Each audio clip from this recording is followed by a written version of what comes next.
Good evening, guys. Welcome to my channel. My name is Vishali Mittal. So guys, हम PT 365 polity and constitution की magazine कर रहे थे, तो इसी को अब हम कंटिन्यू करते हैं। सेंट्रल स्टेट रिलेशंस, इसमें फर्स्ट टॉपिक है नीति आयोग। गवर्नमेंट ने अभी रिकॉन्स्टिट्यूट किया है नीति आयोग को।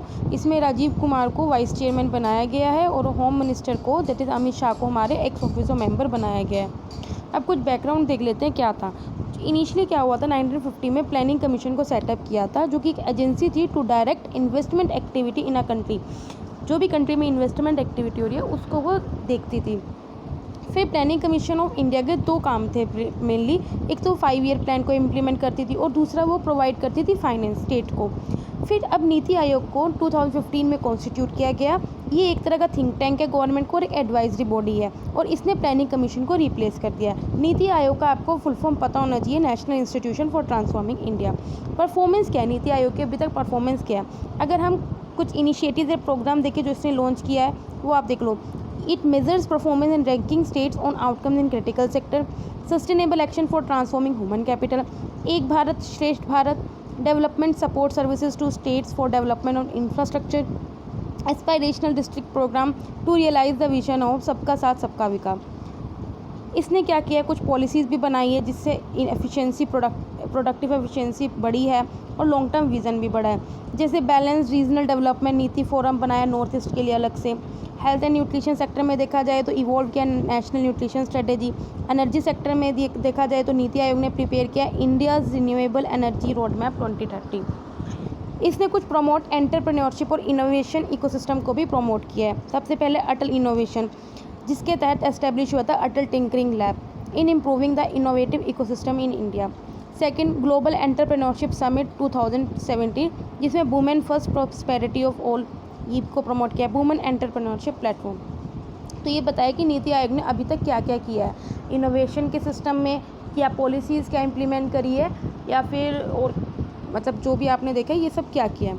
अब नीति आयोग में है क्या, इसकी कंपोजिशन एक बार देख लेते हैं। चेयरपर्सन इसके हमारे प्रधानमंत्री होते हैं, वाइस चेयरमैन एक्ट करते हैं, एक वाइस चेयरमैन होता है, सीईओ होता है, फुल टाइम मेंबर्स होते हैं, इसमें कुछ अनस्पेसिफाइड नंबर है कितने भी हो सकते हैं। 2 पार्ट टाइम मेंबर्स होते हैं from leading universities and research organization. 4 union ministers होते हैं as an ex officer minister. Governing council होती हैं जिसमें सारी स्टेट्स के चीफ मिनिस्टर्स होते हैं, लेफ्टिनेंट गवर्नर्स होते हैं। रीजनल काउंसिल्स होती हैं जो कि फॉर्म की जाती है to address specific issues and contingency impacting more than one state और अ रीजन। कुछ एक्सपर्ट्स भी होते हैं, स्पेशलिस्ट भी होते हैं, प्रैक्टिशनर्स भी होते हैं। ऑब्जेक्टिव क्या है इसमें, to evolve a share vision of national development priorities and strategies with the active involvement of states in the light of national objective. आयोग क्या करता है, it seeks to provide a critical directional and strategic input into the governance project. Strategic अपना मतलब कि directional एक approach देता है, स्ट्रेटेजिक अप्रोच देता है। ये बताता है कि हमें मैकेनिज्म कैसे डेवलप करना है कि सो दैट हम कुछ प्लान्स को फॉर्मुलेट कर सकें विलेज लेवल तक। हम इंश्योर करता है कि नेशनल सिक्योरिटी का इंटरेस्ट बना रहे इकोनॉमिक स्ट्रेटेजी के साथ। स्पेशल अटेंशन उन सेक्शंस ऑफ सोसाइटी को देता है जिन तक कभी भी बेनिफिट नहीं पहुंचता है किसी भी स्कीम का। थ्रू इसका सबसे बड़ी कमिटमेंट क्या है, कोऑपरेटिव फेडरलिज्म के द्वारा इसकी कमिटमेंट है। ये चाहता है कि सिटीजन सबसे ज़्यादा पार्टिसिपेट करें, हर प्रोसेस हर अपॉर्चुनिटी को इक्वली असेस हो, पार्टिसिपेटिव एंड अडॉप्टिव गवर्नेंस हो और टेक्नोलॉजी का ज़्यादा यूज़ हो। सेकेंड न्यूज़ पढ़ते हैं, rationalisation of centrally sponsored scheme. अभी जो चेयरमैन है 15 फाइनेंस कमीशन ने, उन्होंने बोला है कि there is a need to be further rationalisation of central sponsored scheme. Guys मैं आपको काफ़ी बार बता चुकी हूँ सेंट्रल सेक्टर स्कीम क्या होती है, सेंट्रल स्पॉन्सर्ड स्कीम क्या होती है। सेंट्रल सेक्टर स्कीम वो होती हैं जो 100% फंडेड बाय सेंटर, जबकि सेंट्रल स्पॉन्सर्ड स्कीम वो होती हैं जिसमें कुछ रेशो होती है कि कुछ रेशो में सेंटर फंड करता है और कुछ रेशो में स्टेट फंड करती है। तो कुछ प्लान्स हैं जो कि यूनियन गवर्नमेंट के द्वारा स्टेट्स को ट्रांसफ़र किए गए हैं और वो स्टेट गवर्नमेंट के द्वारा ही इम्प्लीमेंट किए जाएंगे, और वो सब्जेक्ट जो कि या तो स्टेट लिस्ट में बैठते हैं या फिर कॉन्करेंट लिस्ट में जाते हैं। CSS is the biggest component of the central assistance to the state plan, where states don't much have, ज़्यादा फ्लेक्सिबिलिटी इसके पास नहीं होती। जब देखा जाए शुरू में, जब in the initial years of planning जो नंबर ऑफ ये जो स्कीम थी सेंट्रल स्पॉन्सर्ड, वो लाइक 5th प्लान के एंड में तो 190 थी और 9th प्लान के एंड में 360 हो गई थी। लेकिन अगर अब देखा जाए तो फ़िलहाल हमारे पास सिर्फ 28 सेंट्रल स्पॉन्सर्ड स्कीम्स हैं। तो आप देख रहे हो, अब सेंट्रल स्पॉन्सर्ड स्कीम्स भी 3 भागों में बटी होती है। एक तो कोर ऑफ द कोर, एक कोर होती हैं और एक होती हैं ऑप्शनल होती हैं। ठीक है, ऑप्शनल में क्या तो स्टेट चूज़ कर सकती है कि उसको इम्प्लीमेंट करना है या नहीं, लेकिन जो कोर ऑफ द कोर और कोर है उसमें कंपल्सरी पार्टिसिपेशन होती है स्टेट की। इसमें कुछ फंडिंग बताई गई है कि कैसे करते हैं हम। इसमें जनरल कैटेगरी स्टेट्स का मेनली जो सेंट्रल जैसे उसमें 60:14 में इसकी क्या होती है, फंडिंग होती है। जो स्पेशल कैटेगरी स्टेट जैसे नॉर्थ ईस्ट या हिली स्टेट होते हैं उसमें 90:10 की फंडिंग होती है। ये आप देख लेना इसमें कौन कौन सी स्कीम कवर है, जैसे मनरेगा होगी, national social assistance programme senior citizen widows के लिए, umbrella scheme for schedule caste, ठीक है, umbrella scheme for ST, for OBC या फॉर माइनॉरिटीज़, ये सब। और इसमें जो होती हैं जो कोर में राष्ट्रीय कृषि विकास योजना, राष्ट्रीय अनुदान विकास योजना, प्रधानमंत्री ग्राम सड़क योजना, ये सब स्कीम्स इसमें कवर होती हैं। जो ऑप्शनल में है border area development programme, national river conservation plan, ये सब होती है। इसमें जो फंडिंग है जनरल कैटेगरी में 50:50 है और स्पेशल कैटेगरी में 80:20 है। ठीक है गाइस, अब स्टेप्स क्या लिए गए हैं towards the rationalisation of the CSS। 2014 से 15 तक अभी हमने क्या करा है, जो स्टेट इम्प्लीमेंटिंग एजेंसीज हैं उनको हम डायरेक्ट ट्रांसफ़र कर देते हैं through the consolidated fund of state. ये हमने एक स्टेप लिया है, डायरेक्ट फंडिंग कर रहे हैं हम। और हमने नंबर ऑफ़ जो सेंट्रल स्पॉन्सर्ड स्कीम है उसको रिड्यूस कर दिया है। जो पहले 66 होती थी वो अब कितनी हो गई है, 22 हो गई है। और हमने स्टेट्स को ज़्यादा चॉइस दी है टू सिलेक्ट ऑप्शनल स्कीम। पहले ऑप्शनल स्कीम का ऑप्शन नहीं होता तो whether they want to implement और नॉट। तो इस वजह से फ्लेक्सिबिलिटी जो फंड्स हैं वो अवेलेबल हो गए हैं। In CSS has been raise from 10% to 25% for the state and 30% for the UTs. Evaluate करते हैं, जो भी अप्रूवल होते हैं स्कीम्स का वो फाइनेंस कमीशन के द्वारा लिए जाता है। NITI Aayog is in process of evaluation of all the central sponsored scheme. NITI Aayog सारी सेंट्रल स्पॉन्सर्ड स्कीम को क्या करती हैं, इवेल्युएट करती हैं। प्रमोशन ऑफ हिंदी लैंग्वेज, फ़िलहाल ही में जो हिंदी दिवस में यूनियन होम मिनिस्टर ने बोला है कि हमें हिंदी को प्रमोट करना चाहिए as the countries common language. अब इसमें देख लें कॉन्स्टिट्यूशन में ये क्या कहता है। कॉन्स्टिट्यूशन आर्टिकल 351 के अंडर ये यूनियन की ड्यूटी है कि हमें हिंदी लैंग्वेज को प्रमोट करना चाहिए। ठीक है, देखो मैं आपको एक बात बताना चाहती हूँ कि हमारे इंडिया की कोई भी नेशनल लैंग्वेज नहीं है। जो हिंदी है वो हमारी ऑफिशियल लैंग्वेज है, लेकिन हमारी इंडिया की कोई भी नेशनल लैंग्वेज नहीं है। तो ये आपको हमेशा याद रखना है। आर्टिकल 351 के अंडर यूनियन की ड्यूटी है कि हमें हिंदी लैंग्वेज को प्रमोट करना है। आर्टिकल 120 और आर्टिकल 210 लैंग्वेज के रिगार्डिंग बात करती हैं कि आर्टिकल 120 में कि पार्लियामेंट में हम कौन सी लैंग्वेज यूज़ करेंगे और 210 में कि स्टेट लेजिस्लेचर में हम कौन सी लैंग्वेज यूज़ करेंगे। Gives the option of transactive business in Hindi या फिर इंग्लिश में आप किसी भी भाषा में काम कर सकते हो।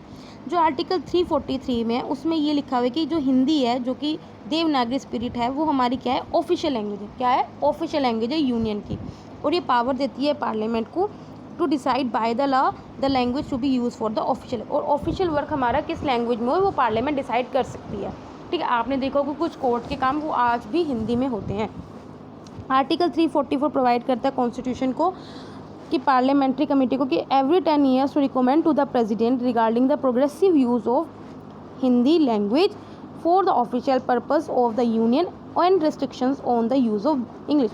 ठीक है, हम चाहते हैं कि हम अपनी मातृभाषा को क्या करें, ज़्यादा प्रमोट करें और रिस्ट्रिक्ट करें on the use of English. ये आर्टिकल 344 कहता है कि प्रेसिडेंट क्या कर सकता है, किसी पार्लियामेंट्री कमेटी कॉन्स्टिट्यूट कर सकता है रिगार्डिंग द प्रोग्रेसिव, ताकि हिंदी लैंग्वेज को हम प्रोग्रेसिवली उसका यूज़ बढ़ाएं। अब कुछ और कॉन्स्टिट्यूशनल प्रोविजंस हैं रिगार्डिंग टू लैंग्वेजेस। जो आर्टिकल 29 है वो हर इंडिया को राइट देता है कि उसकी लैंग्वेज, स्क्रिप्ट और स्कल्पचर को वो क्या कर सकता है, प्रिजर्व कर सकता है। आर्टिकल 30 बताता है कि माइनॉरिटीज़ को रीजनल या फिर लिंग्विस्टिक माइनॉरिटीज़ को कि वो अपने एस्टेब्लिश या एडमिनिस्ट्रेट कर सकते हैं educational institutions. Article 350A facility देता है कि आप अपनी मदर टंग को प्राइमरी स्टेट पे यूज़ कर सकते हो। और आर्टिकल 350 में एक स्पेशल ऑफिसर है लिंग्विस्टिक माइनॉरिटीज़ का। बीच में एक 3 लैंग्वेज फार्मूला आया था। 3 लैंग्वेज फार्मूला में यही था कि 3 लैंग्वेजेस हम यूज़ कर सकते हैं, हिंदी, इंग्लिश और एक जो भी आपकी रीजनल लैंग्वेज है। हरियाणा में रहते तो हरियाणवी, पंजाब में रहते तो पंजाबी, तमिल में रहते तो तमिल। ठीक है, teaching of Hindi across the country was crystallised into a policy in an official document in national policy on education. 1968 में नेशनल पॉलिसी ऑन एजुकेशन आया था। इसमें ये कहा था कि हिंदी में टीचिंग करेंगे पूरी कंट्री में, लेकिन नेशनल पॉलिसी ऑफ एजुकेशन 2019 में इसको म्यूटेट किया गया, लेकिन बाद में इस आइडिया को क्या कर दिया, ड्रॉप कर दिया गया। अभी अभी क्या कर रही है जो स्टेट है वो 2 लैंग्वेज फॉर्मूला यूज़ कर रही है, अंडर विच एक इंग्लिश तो कंपल्सरी है और साथ में उनकी 1 रीजनल लैंग्वेज। ठीक है, अगर आपको पता होगा कि हिंदी को कहीं ना कहीं क्रिटिसाइजेशन मिलता है हमेशा कहाँ से, साउथ से। ठीक है, इसलिए वो लोग 3 लैंग्वेज फॉर्मूले से ज़्यादा 2 लैंग्वेज फॉर्मूला पे ज़्यादा यकीन करते हैं। आर्टिकल 131 है क्या, original jurisdiction of supreme court. Recently Kerala और छत्तीसगढ़ ने क्या किए, फाइल किए suit in the supreme court और चैलेंज किया कुछ सेंट्रल लॉज की कॉन्स्टिट्यूशनल वैलिडिटी को। आर्टिकल 131 क्या है, ये ओरिजिनल जुरिस्डिक्शन होती है सुप्रीम कोर्ट में। इसमें सुप्रीम कोर्ट क्या करता है, डायरेक्ट वो मामले सुनता है, जैसे कि अगर तो डिस्प्यूट हो किसी सेंट्रल स्टेट में या फिर 2 स्टेट्स में या फिर एक centre state plus another state, इनके डिस्प्यूट्स को क्या करता है, सुनता है। दिस मीन्स नो अदर कोई ओरिजिनल जुरिस्डिक्शन का मतलब यही है कि वो मैटर्स कोई और कोर्ट सुन ही नहीं सकती, मतलब सुप्रीम कोर्ट से लोअर कोर्ट और कोई सुन ही नहीं सकती। ठीक है, लेकिन जो भी डिस्प्यूट होगा वो उसमें कोई ना कोई लॉ और फैक्ट का क्वेश्चन छुपा होना चाहिए। ओरिजिनल जुरिस्डिक्शन उन सब चीज़ों पे नहीं जाती। अगर कोई ट्रीटी या एग्रीमेंट आपने तोड़ते हो, इन सब में ओरिजिनल जुरिस्डिक्शन नहीं है सुप्रीम कोर्ट की। ना ही कोई जो disputes related to the water disputes या इंटर स्टेट रिवर डिस्प्यूट्स, इनमें ये सारे ट्रिब्यूनल्स, इनके अलग अलग ट्रिब्यूनल्स बने हैं जो वही उनके मामले सुनते हैं। और या फिर किसी प्राइवेट इंडिविजुअल ने डायरेक्ट अगेंस्ट मतलब कि गवर्नमेंट ऑफ इंडिया के अगेंस्ट डायरेक्ट नहीं कर सकता, तो उससे पहले जो लोअर कोर्ट्स हैं वो वहीं जा सकता है। सुप्रीम कोर्ट की और जुरिस्डिक्शन क्या होते हैं, एडवाइजरी जुरिस्डिक्शन आर्टिकल 144, इसमें क्या है, वो प्रेसिडेंट को एडवाइस करता है on law and fact. Advisory jurisdiction है, प्रेसिडेंट को लॉ और फैक्ट पे एडवाइस करता है। अपीलेट जुरिस्डिक्शन में यही है, here appeals from lower courts. Extraordinary और जुरिस्डिक्शन क्या है कि जो डिस्प्यूट होते हैं इलेक्शन से रिलेटेड, प्रेसिडेंट के वाइस प्रेसिडेंट को उनको सुनता है। रिट जुरिस्डिक्शन में क्या होता है, जहाँ पे सुप्रीम कोर्ट एम्पावर है to issue writs including habeas corpus. आपको पता है 5 तरह के रिट्स हैं, अमेंडमेंट, प्रोहिबिशन की, ओवररेंटो एंड सेरेटोरियल, इन सबसे सुनता है। ठीक है गाइस, मेरे हिसाब से आपको पता चल गया होगा, नहीं तो हम पॉलिटी में सारा पढ़ेंगे। ये देखो, ये सारा स्टैटिक पोर्शन है, ये जो आप पढ़ रहे हो ना, ये सारा स्टैटिक पोर्शन है। जो मेन न्यूज़ थी, मेन न्यूज़ तो बस एक ही लाइन में ख़त्म हो गई कि केरल और छत्तीसगढ़ ने फाइल किया है सूट। ठीक है, तो न्यूज़ 1 या 2 लाइन में होती है, मेन आपको स्टैटिक पोर्शन थोड़ा याद रखना होता है। ठीक है, अब आपको ये पता होगा आर्टिकल 370 और 355A का रिमूवल हुआ था। सेंटर ने डिसाइड किया to end the special status given to Jammu and Kashmir under article 370। Article 370 में क्या होता है, टेम्प्रेरी प्रोविजंस थे जो कि स्टेट जम्मू कश्मीर को दिए जाते थे, जिस पे स्टेट के पास स्पेशल पावर थी कि वो अपना ओन कॉन्स्टिट्यूशन रख सके। अकॉर्डिंग टू आर्टिकल 370 सिर्फ डिफेंस, फॉरेन अफेयर्स, फाइनेंस और कम्युनिकेशन, इन मामले के अलावा parliament needs the state government conference for applying all other laws.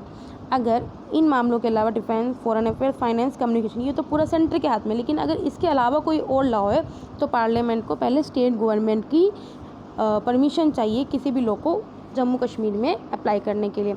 Article 35A में क्या है, 35A में क्या है, ये डिफ़ाइन करता है कि वहाँ के परमानेंट रेजिडेंट्स क्या हैं और उनके राइट्स और उनके प्रिविलेजेस क्या हैं। तो आपको समझ में आ गया आर्टिकल 35A क्या है, आर्टिकल 370 क्या है। आर्टिकल 370 यही है कि जम्मू कश्मीर का खुद का कॉन्स्टिट्यूशन है, और आर्टिकल 35A में ये क्या है कि वो परमानेंट रेजिडेंट्स कौन है स्टेट के और उनके राइट और प्रिविलेजेस क्या हैं उनको डिफ़ाइन करता है। अब न्यूज़ में क्या है, प्रेसिडेंट ऑफ इंडिया उन्होंने क्या किया, Jammu Kashmir government promulgated constitution order 2000, ये ऑर्डिनेंस कराया, which states that provision of the Indian constitution are applicable in all the state. इन्हें बोलते हैं जो कि इंडियन का कॉन्स्टिट्यूशन है उसी के सारे प्रोविज़न हर स्टेट में अप्लाई होंगे। With this article 35A is scraped automatically along with statutory resolution was approved by the parliament which invoked the authority that flows from the effect of the presidential order recommended that the presidential abrogate article 370। और हमने साथ में Jammu and Kashmir reorganisation act भी पास करती है, जिसमें Jammu and Kashmir को स्टेट को हमने 2 भागों में डिवाइड कर दिया, एक यूटी जम्मू कश्मीर की और एक यूटी लद्दाख की। अब हमने ये जो स्क्रैप किया है वो कैसे किया है, आई मीन किस प्रोसीजर से किया है। इन्होंने क्या किया, प्रेसिडेंट ने प्रेसिडेंशियल ऑर्डर इशू किया अंडर आर्टिकल 371। ये क्लोज इनेबल करता है प्रेसिडेंट को to specify the matters which are applicable to Jammu and Kashmir in conference with the Jammu and Kashmir government. अब सबसे पहले देखो मैं आपको बताती हूँ क्या किया है। गवर्नमेंट ने 371 आर्टिकल के अंडर जो पावर है उसको पहले यूज़ करके 367 आर्टिकल को रिमूव किया। फिर जब 367 आर्टिकल रिमूव हो गया तो उसकी पावर को यूज़ करके 370 क्लॉज 3 को अमेंड किया। अब ये सब है क्या, देखो जो आर्टिकल 367 है वो गाइडेंस देता है कि हम प्रोविजंस को कैसे रीड करते हैं, कैसे इंटरप्रेट करते हैं।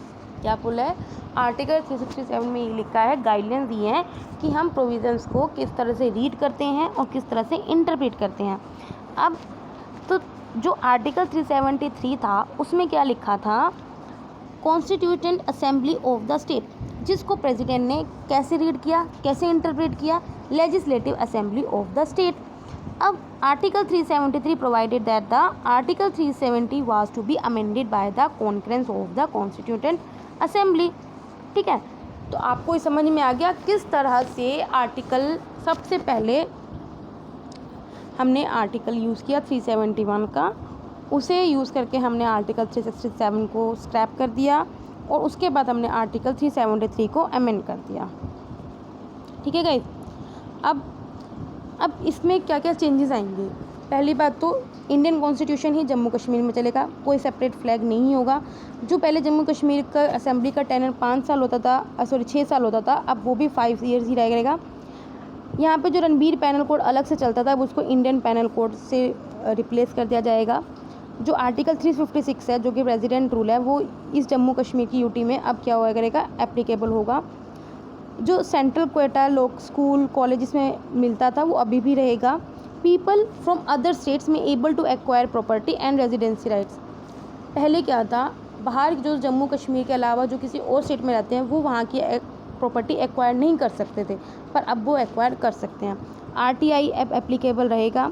कुछ प्रोविज़न से कि अगर वहाँ की जम्मू एंड कश्मीर की जो लड़की है अगर वो किसी उस स्टेट के बाहर से शादी कर लेती है तो उसके जो प्रॉपर्टी राइट्स हैं वो चले जाएंगे, लेकिन अब इस चीज़ को स्क्रैप कर दिया है।